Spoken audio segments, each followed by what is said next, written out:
One small thing before the story. Hit subscribe. It's my quiet way of knowing you're part of this with me. It began with a sound so ordinary, I almost ignored it. The vibration of my phone on the nightstand, rattling softly against a glass of water. I remember frowning because it was late, too late for anyone I knew to be calling. The kind of hour when news was either meaningless or devastating. I rolled over, eyes still blurred with half sleep, and glanced at the screen. That was when my breath caught. The number glowing back at me wasn't unknown. It wasn't random spam or some late-night wrong dial. It was a number I hadn't seen in 10 years. A number I still remembered without ever meaning to. The number of someone who should never have been able to call me again. For a second, I thought my vision had tricked me. I blinked, rubbed my eyes, but the digits didn't change. The same familiar sequence burned into my retinas.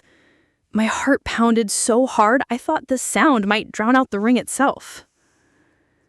I didn't answer. My thumb hovered, trembling, but I couldn't bring myself to press the green circle.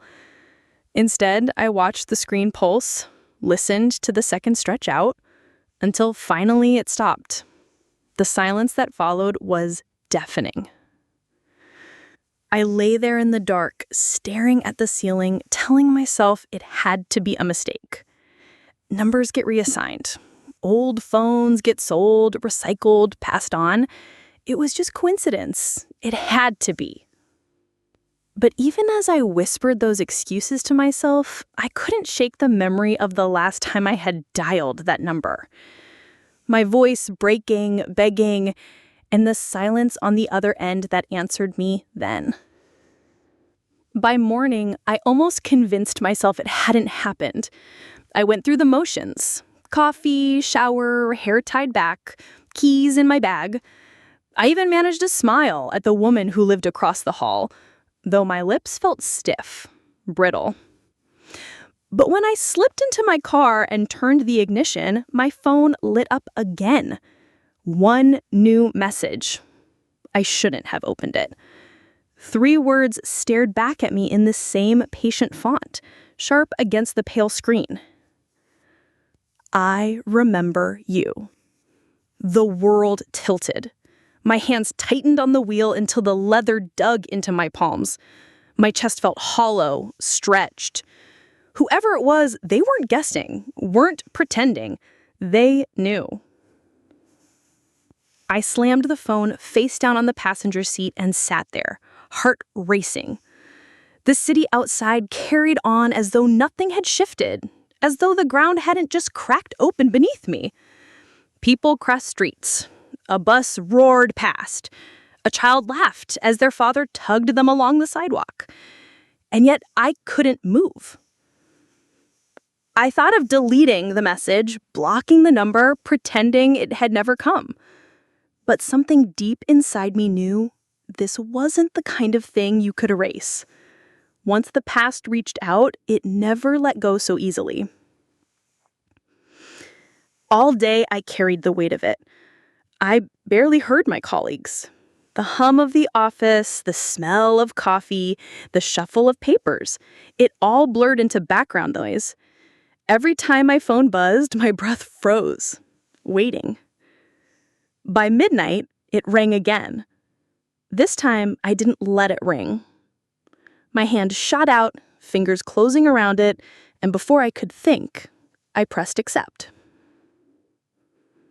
I lifted it to my ear. Hello? My voice was small, strange, not my own.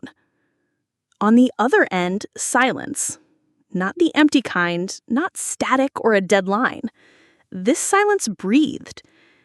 It was alive. I could hear the faint weight of it pressing into the space between us, steady, patient. And then, just before the call ended, I thought I heard it. A sound softer than a whisper. My name. I didn't sleep after that call. I lay in bed with the phone on my chest, staring into the dark as though the shadows might arrange themselves into answers. Every sound in the apartment seemed sharper. The hum of the refrigerator, the tick of the clock, even my own breath rasping too loud. By dawn, my body felt hollowed out, my mind scraped raw. I told myself I wouldn't answer again. Whatever this was, prank or mistake or cruel trick, I couldn't feed it. But some part of me knew I would. Curiosity and fear had already tangled themselves too tightly inside me. That day, the world looked different. The traffic lights seemed to change slower. Faces on the street sharper, every detail too present, like the city itself had turned toward me, waiting. At work, I kept the phone in my desk drawer, but I felt its weight all the same, a heartbeat under my papers. It buzzed at 11:13 a.m. exactly. I didn't answer. Another at 3:07 p.m. and again at 6:45. Always the same number, always the same silence when I dared to pick up. But each time, before the line cut, I thought I heard something faint. A breath, the scrape of movement. Once, I swear I cut the sound of rain, though outside the sun was bright, merciless. By the time I drove home, my nerves were threads unraveling. I gripped the wheel so tightly my knuckles ached. My phone lay silent on the passenger seat, but I kept glancing at it anyway, half dreading, half needing it to light up. That night, the first message came. No words this time, just an image. I opened it with shaking fingers and found a photograph of the playground near my childhood home. The swings stood empty, chains swaying, the sky in the background a bruised purple, like storm clouds gathering. I hadn't been there in years. No one had that picture. No one but me. My throat closed as I stared at it, memories crashing down like a wave I couldn't stop. Summers of laughter, scraped knees, whispered dares under the slide. And one night, the one I never spoke of, the one I thought I had buried so deep it would never resurface. I closed the app, shoved the phone away, but the image had burned itself into me. I saw it even with my eyes shut. The playground, the silence, the memory clawing its way back. And then, just before I drifted into the uneasy half-sleep of exhaustion, the phone lit up again on my nightstand. A final message glowed against the dark. 2 words.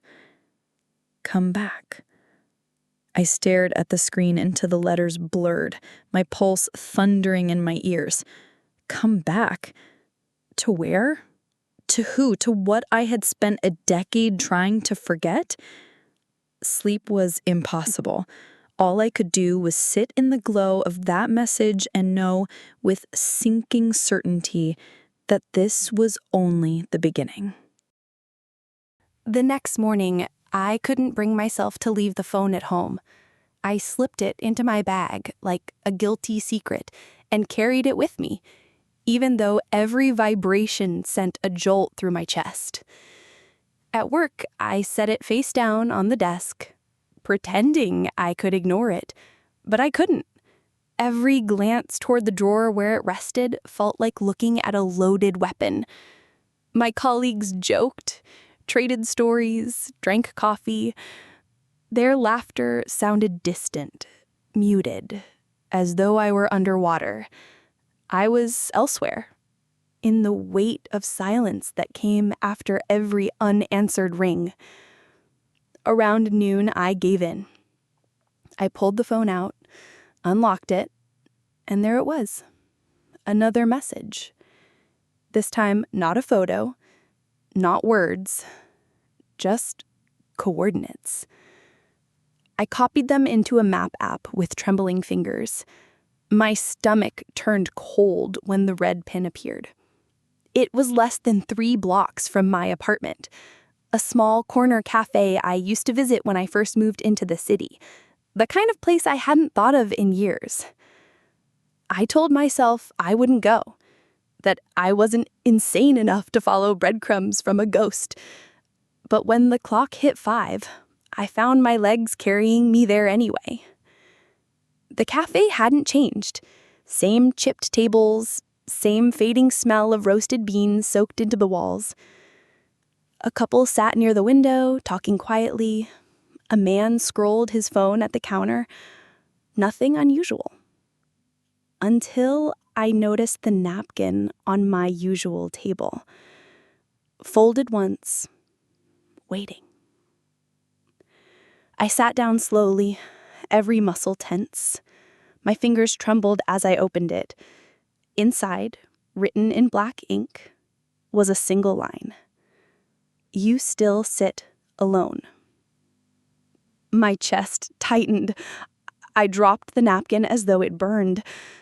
No one looked at me, not the couple, not the man, not the barista behind the counter, but someone had left it here, waiting, knowing exactly where I would sit. I left without ordering, the night air hitting me sharp and cold. Every footstep behind me felt too close, too deliberate. I turned twice, scanning the crowd, but all I saw were strangers. Strangers who suddenly seemed to know too much. Back home, I double-locked the door and pressed my back against it, clutching the phone to my chest. The screen was dark, but I could still feel its pull, like a pulse under my skin. I wanted to throw it away, smash it, end this, but I didn't. I couldn't. Some part of me needed to know how far it would go, what it wanted from me. That night, as I lay in bed with every light on, I felt it again. That presence, the kind that pressed against the walls, the kind that made the silence alive. And when I finally dared to close my eyes, I dreamed of the playground again. Only this time, the swings weren't empty. Someone sat there watching me. The morning after that dream, I woke with the taste of rust in my mouth, as though the night itself had pressed iron against my tongue. My limbs ached as if I had run miles, though I hadn't moved from my bed. The room felt heavy, dim, the kind of silence that hums in your ears and won't let you forget what you've seen in sleep. My phone glowed on the nightstand, impatient, insistent. One new message. I sat up slowly, my stomach already tight, as if my body knew what my eyes hadn't yet seen. I swiped the screen with a trembling thumb. You used to write about me. I froze. My breath caught like a thread yanked tight in my chest.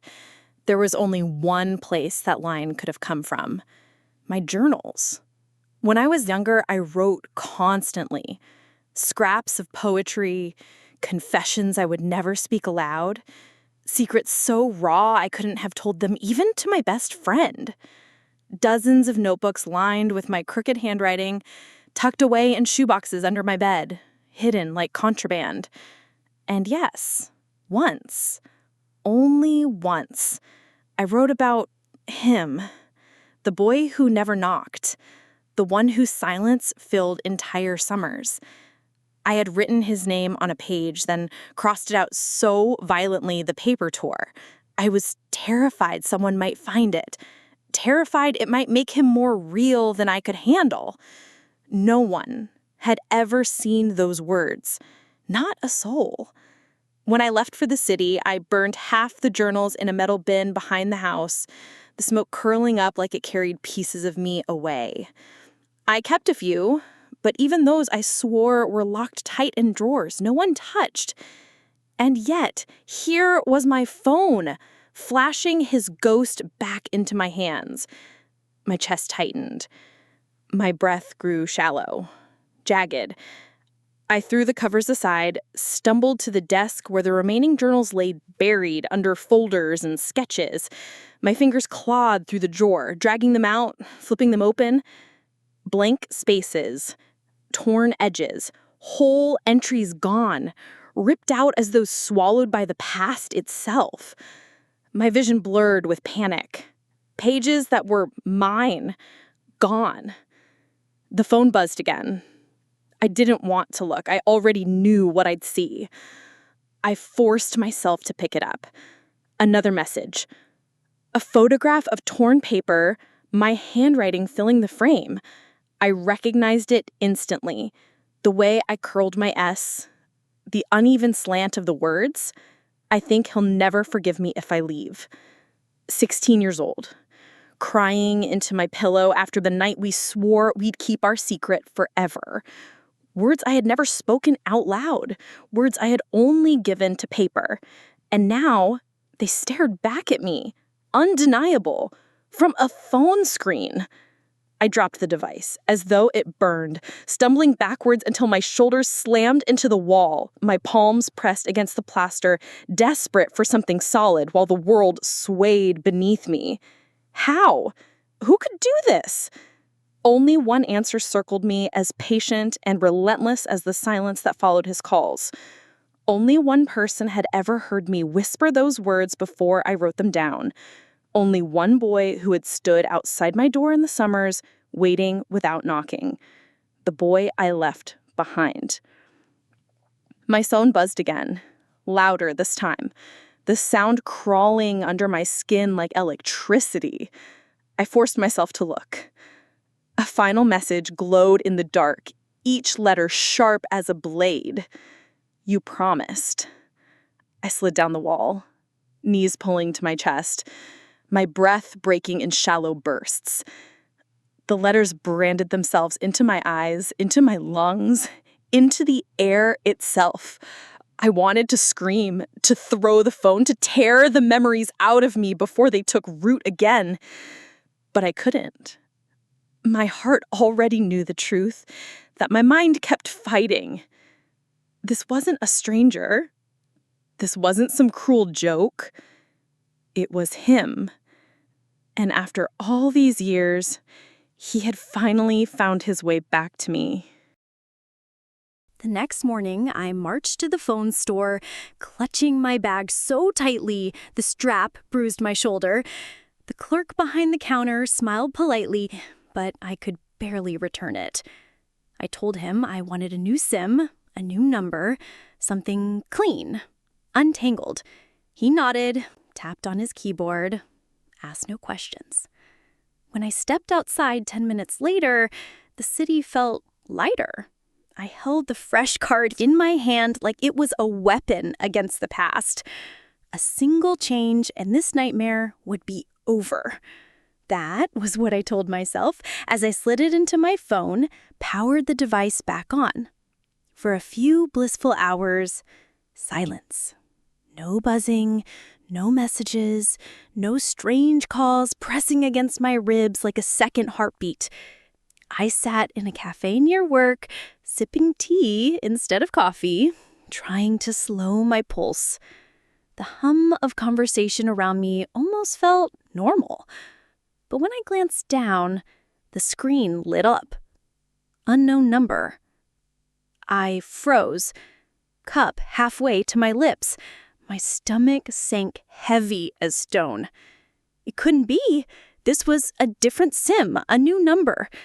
And yet, the digits glowed, the same sequence, the same ghost. My thumb trembled as it hovered over the decline button. Before I could press it, the ringing stopped. A new notification slid onto the screen. A message. Numbers don't matter. You can't run. The cup slipped from my hand and shattered against the floor. Hot liquid spread across the tiles, seeping into the cracks like veins. People stared, murmuring, but their voices felt far away, like echoes through water. I fled before anyone could ask if I was all right. The streets pressed too close, every face a question, every passing glance too sharp. I reached my apartment building breathless, my palms slick, the key fumbling at the lock. Inside, I double-bolted the door and leaned against it, gasping.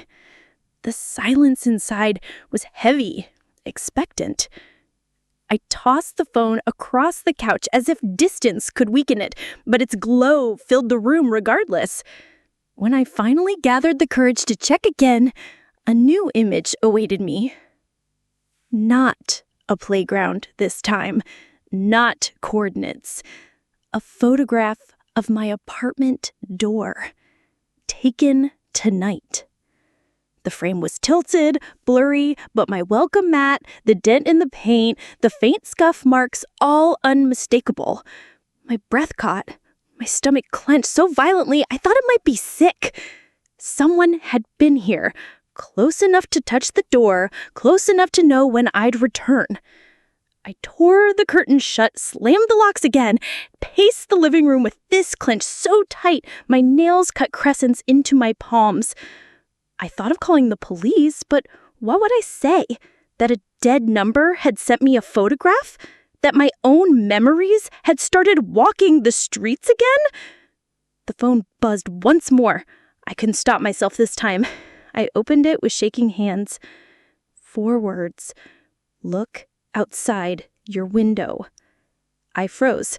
Every muscle turned to stone. My apartment was on the 3rd floor, the street dimly lit by a lone lamp. My throat tightened, dry as sand. I didn't want to look. I knew better. And yet, my feet carried me to the glass, slow, reluctant. I pulled the curtain aside with 2 fingers, my pulse crashing in my ears. At first, nothing.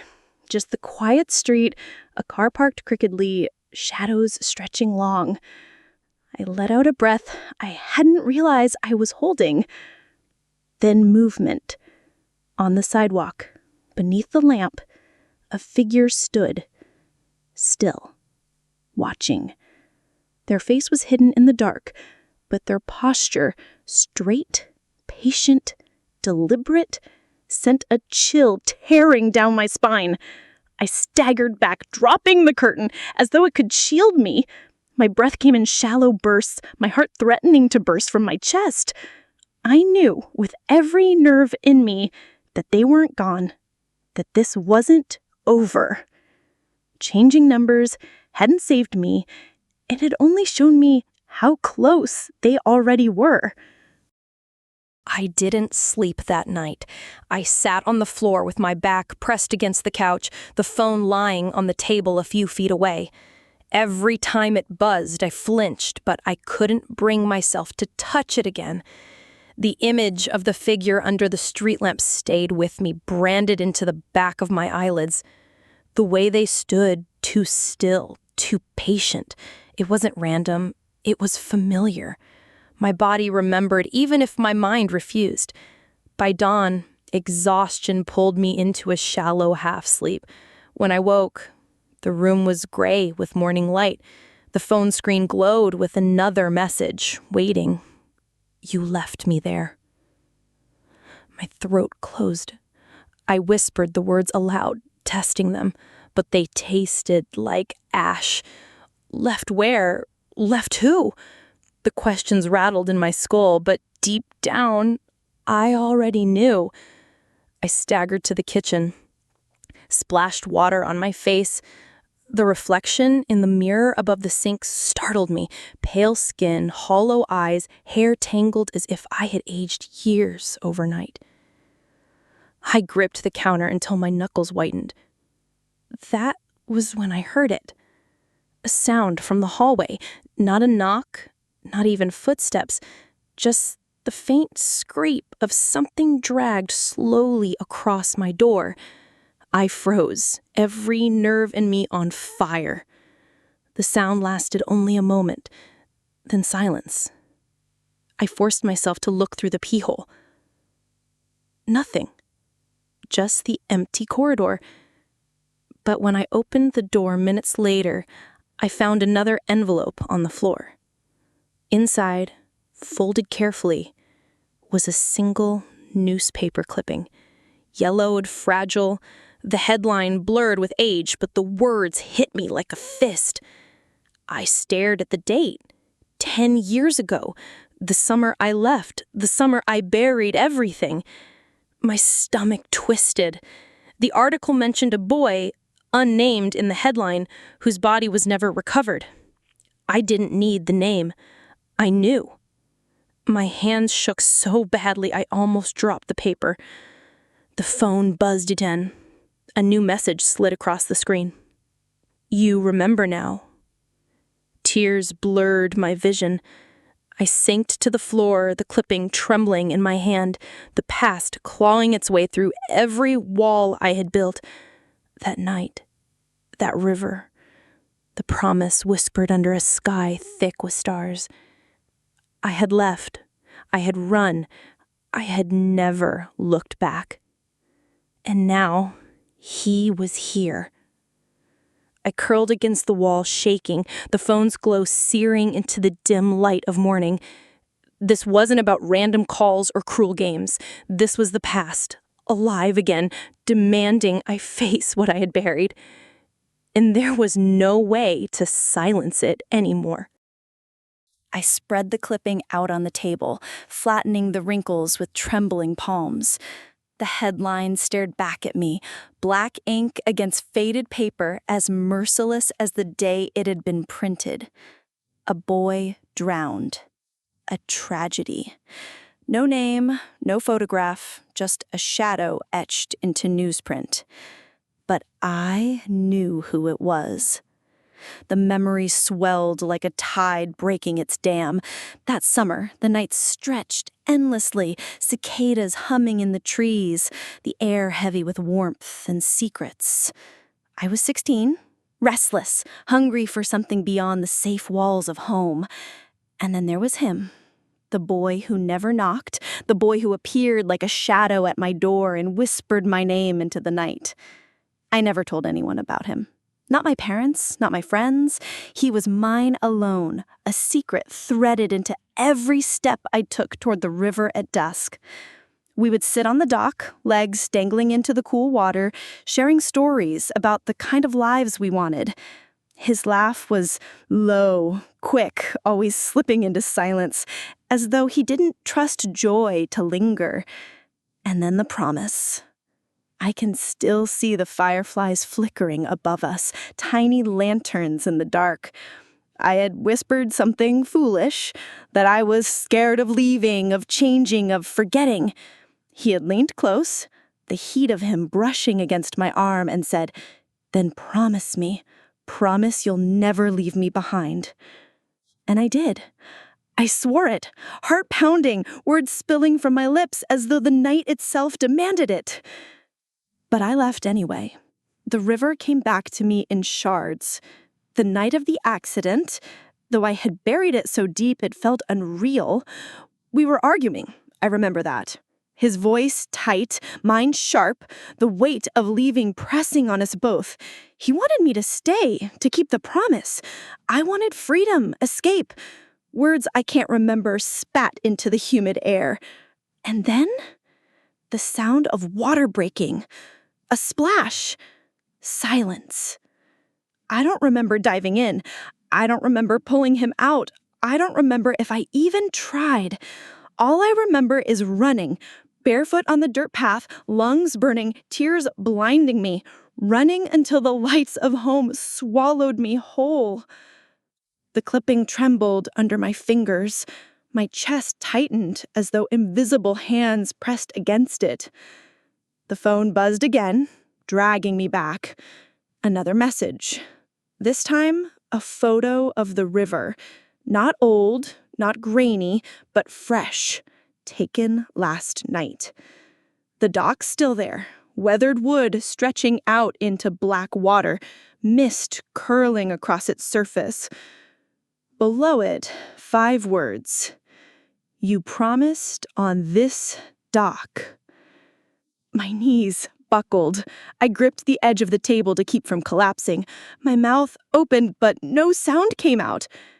They wanted me back there.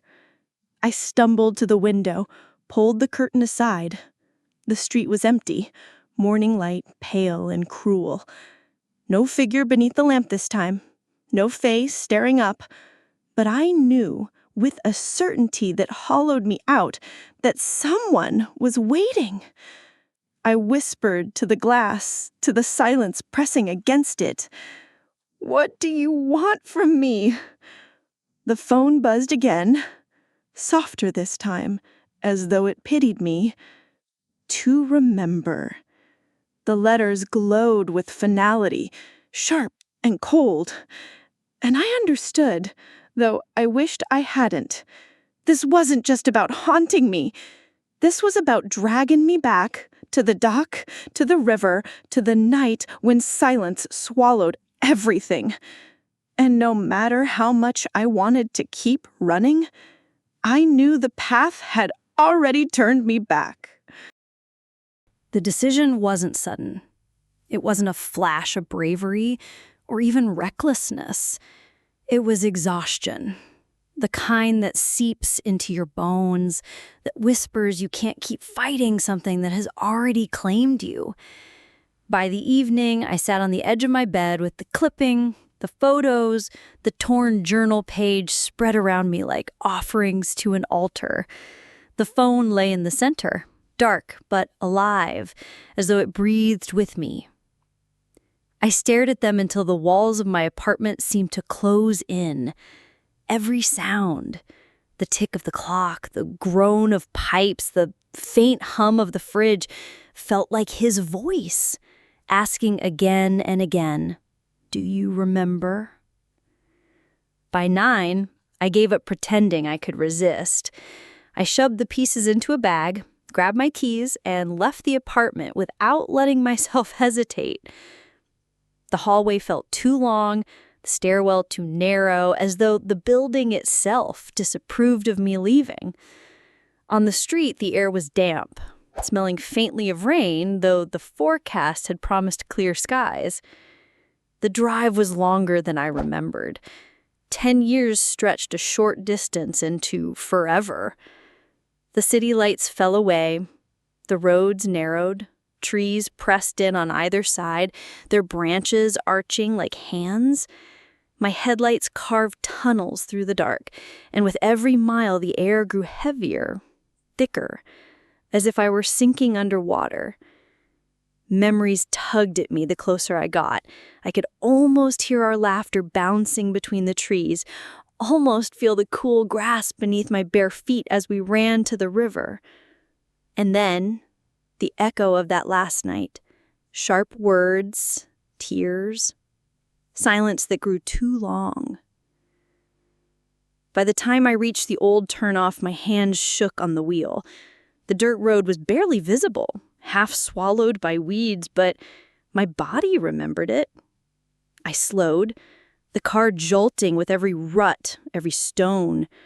The trees seemed closer here, their trunks slick with shadow. When the river finally appeared, my chest clenched so tightly I had to pull over. The dock stretched out just as it had in the photograph, narrow, weathered, its boards warped but still intact. Mist curled across the water, drifting slow and heavy as though it had been waiting for me. I sat in the car, frozen. My breath fogged the windshield. The bag on the seat beside me felt unbearably heavy. I thought of turning back, of slamming the car into reverse and pretending I'd never come. But the phone lit up, its glow sharp in the dark interior. One message. Get out. The letters throbbed, pulsed, as though they could hear my heart racing. My throat tightened, every instinct screaming to run, and yet my hand moved on its own, reaching for the door handle. The night air was colder here, damp and sweet with the smell of water and rotting leaves. My shoes sank slightly into the soft earth as I stepped out. The forest pressed in with a silence too deep to be natural. No birds, no insects, just the quiet hum of the river moving unseen. I slung the bag over my shoulder and walked toward the dock. Each board groaned under my weight, the sound magnified in the stillness. My flashlight beam wavered across the water, catching brief glints of movement, ripples, or perhaps something more. Halfway down, I stopped. The bag slipped from my shoulder, landing with the dull thud. My knees threatened to give out. The last time I stood here, everything had ended. The promise, the laughter, the boy who had never knocked. My phone buzzed again in my pocket. Slowly, I pulled it out. Another photo. Me, standing exactly where I was now, the glow of my flashlight caught in the frame.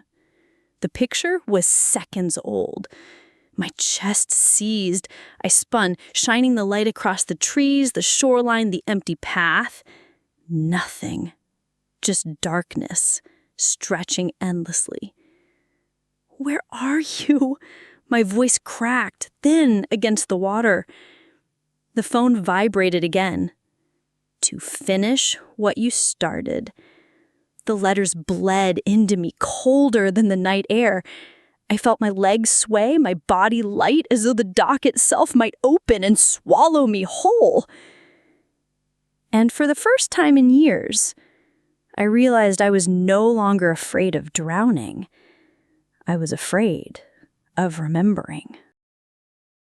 The dock groaned under my weight as I stepped further out, each plank bending, whispering memories I didn't want to hear. The river lapped against the wood in slow, steady breaths, as though it too had been waiting for me. Mist curled low to the surface, thick enough to blur the far bank. The flashlight beam barely cut through, scattering more than it illuminated. I crouched and placed the bag on the boards, fingers fumbling with the zipper. Inside were the things I had carried like anchors, the clipping, the photograph, the torn journal page, objects that felt like proof, but also like shackles. I spread them out in front of me, the paper edges fluttering with the faint wind, as though the river itself exhaled against them. "Is this what you wanted?" I whispered into the mist. My voice sounded too small, swallowed almost instantly. The phone vibrated in my pocket. I pulled it out, heart thundering, and saw the new message. "Closer." I swallowed hard, teeth gritted against the urge to scream. Slowly, step by step, I walked to the very end of the dock. The wood shifted, damp under my soles, the black water stretching endless below. My flashlight beam quivered, catching the pale shimmer of something beneath the surface, a shape that dissolved the moment I tried to focus on it. The phone buzzed again. Another image. I gasped. It was me again. But not just now. This photo showed me kneeling at the end of the dock, the bag open beside me, the mist curling around my face. I spun in a circle, the light sweeping the trees, the shoreline, the dark beyond. "Show yourself!" My voice cracked, sharp in the stillness. The silence pressed back, heavier than before. Then, a sound. Not a splash. Not wind. A creak. Low and drawn out like a footstep on wood. Behind me! I spun, flashlight trembling. The dock stretched empty, nothing but the path leading back to land. But I knew what I had heard.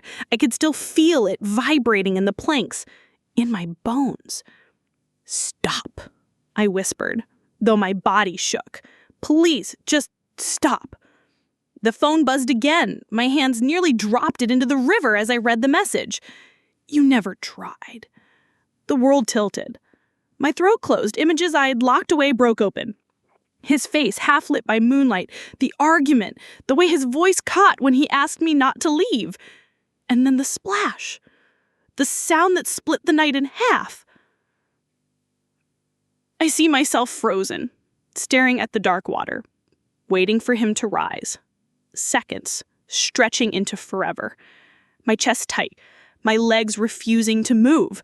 I never dove in, I never screamed for help, I just stood there, silent as the river swallowed him whole.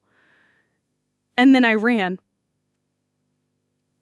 My breath came in ragged gasps, my body curling as though I could protect myself from the memory.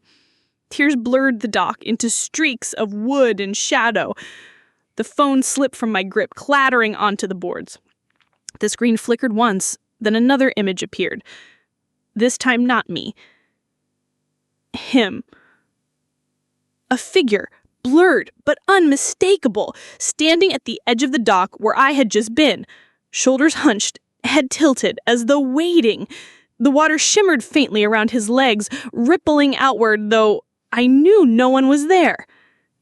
My flashlight dimmed, sputtered. The mist thickened, curling like fingers around my arms, my waist, my throat. The air grew heavy, tasting of iron and rot. I staggered back, nearly tripping over the bag. My knees hit the boards hard, pain flaring but distant. All I could see was the shimmer at the edge of the dock, the outline of someone who should not exist. My voice cracked, barely more than a breath. "I'm sorry." The river answered with silence, deeper than I had ever known. And then another creak closer this time, right beside me. I froze. The air around me shifted, thick with presence. I didn't need to look. I knew he was there. The boards beneath me shuddered, as though someone else's weight pressed down beside mine. I couldn't see him, not fully, not the way the living see, but the air grew colder, sharper, filling my lungs with frost. My skin prickled. Every instinct screamed at me to run, but my body stayed frozen, locked in place, like a child cornered by the dark. The phone, still lying on the dock, flickered once more. Letters crawled across its cracked glow. "Turn around." I shook my head violently, tears spilling down my cheeks. "No," I whispered, my voice breaking. "Please, no." The planks creaked again, closer now, and then I felt it. A hand, impossibly cold, brushing against my wrist. My breath hitched, my heart slammed so hard it hurt. The touch was real, not air, not memory. Skin, or something that still remembered how to be skin. I yanked my arm back with a strangled cry, stumbling against the bag. The flashlight rolled, its beam slicing wildly across the water. For a heartbeat, the light caught him. A pale outline, features blurred by mist, eyes hollow yet fixed at me. His lips moved, though no sound came out. The shape of my name written in silence. I gasped, shaking my head. "I didn't mean to. I was scared. I was just—" My words collapsed, shattering into sobs. "I'm sorry." The image on the phone shifted again, unbidden. Another photograph, this one sharper, crueler. It showed me, 16 years old, standing on this same dock. Barefoot and trembling, my younger self's face was streaked with tears, frozen in the exact moment before I turned and ran. "You left." The message followed, stark against the screen. My body folded inward, grief crashing down with the force of the river itself. I pressed my palms to my face, rocking against the boards. I couldn't. I didn't know what to do. I thought... My voice cracked into silence. The mist thickened, and with it came the weight of his presence, pressing into me from all sides. Another touch, this time against my shoulder. Heavy, cold, unrelenting. I sobbed harder, every nerve begging me to escape, but something deeper in me stayed rooted. Because part of me wanted this, wanted to face him, to answer the promise I had broken, to stop running after 10 long years. Slowly, I lowered my hands. My vision swam through tears, but I could still make out the shape before me. Closer now, clearer, his hair damp, his eyes dark voids that still carried the outline of the boy I once knew. "You were supposed to stay," I whispered, not sure if I spoke to him or to myself. For the first time, the silence broke. His voice slid into the night, low and rough, like water over stones. "You were supposed to save me." The sound pierced through me, sharp and merciless. My chest seized. My legs buckled, sending me to my knees. The dock groaned. The water lapped harder, as though it too responded to his words. The phone buzzed again, still lying near the edge. Another message lit up. One way left. I crawled forward, hands trembling to grab it. But the boards beneath me moaned in protest. A crack split the air, sharp and final. My stomach lurched as the wood dipped under my weight. The river seemed to rise, reaching for me. His hand lingered near my arm, not pushing, not pulling, just waiting for me to decide if I would keep running or finally fall. The dock groaned louder, every plank beneath me crying out as though the weight of my memories alone would drag it under. My palms pressed against the wood, splinters biting deep into my skin, but I didn't move. His shape loomed just beyond the mist, patient, silent, the echo of the boy I once knew stitched into something colder. The phone vibrated against the boards, a final command glowing across its fractured screen. "Come with me." My chest caved, every part of me pulled in opposite directions, the instinct to live, to fight for breath, and the deeper pull of the promise I had broken. His hand hovered close, not forcing, not grasping, but waiting with the patience of the river itself. Another crack split the dock. My stomach lurched as one plank gave way, dropping my leg through to the water below. I gasped, jerking upward, but the cold clamped instantly around my ankle, climbing like a fist. The flashlight toppled, clattering into the current with a hiss. Darkness swallowed the dock. Only the glow of the phone remained, pale and merciless, the words still burning. "Come with me." I screamed, a raw animal sound that ripped from my chest, but the river drowned it instantly.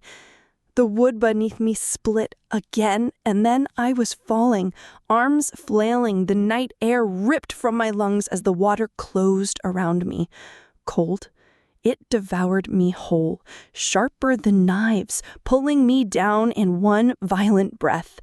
I kicked, clawed upward, but the current wrapped itself around me like a lover's grip, dragging me deeper. My chest burned, my throat convulsed, and then, through the black water, I saw him. His face shimmered inches from mine, pale and weightless, hair drifting in dark ribbons, his eyes hollow, endless, fixed on me with a stillness that pierced bone. His lips moved, bubbles spiraling upward, the words pressing directly into my mind. "You should have saved me." I shook my head violently, lungs screaming for air. My arms lashed, pushing against nothing, but he was everywhere. His hands found mine, icy, unyielding, holding me in place. My body convulsed, panic exploding in every nerve. The water roared, muffling everything but the sound of my own heartbeat, pounding, louder, faster, weaker. Spots of white light bloomed behind my eyes. My chest gave in, water searing down my throat like fire. He pulled me closer until our foreheads nearly touched. The current whipped around us, tugging at my clothes, my hair, but his grip didn't falter. And then his voice again, clearer this time, deep in the marrow of me. One of us has to stay. I tried to scream, but no sound escaped. My body thrashed uselessly, fighting both him and the weight of my own guilt. I felt myself splitting, memories shredding me apart. The dock, the promise, the night I ran. His laughter from summers past braided into the silence of his death. I was drowning. Whether in the river or in the past, I no longer knew. As the last of my strength flickered, my hand, desperate and trembling, reached for the glow that shimmered through the water above. The phone. Its light pulsed faintly as it sank, spiraling downward, carrying his words with it. And then, just before the blackness consumed me, I felt his grip loosen. The darkness broke like glass. My body surged upward, coughing, choking, every muscle convulsing against the current that still tried to hold me. My chest burned, my throat raw, but the need for air ripped through everything else. And then, surface. I gasped, dragging in air so violently it felt like knives tearing through my lungs.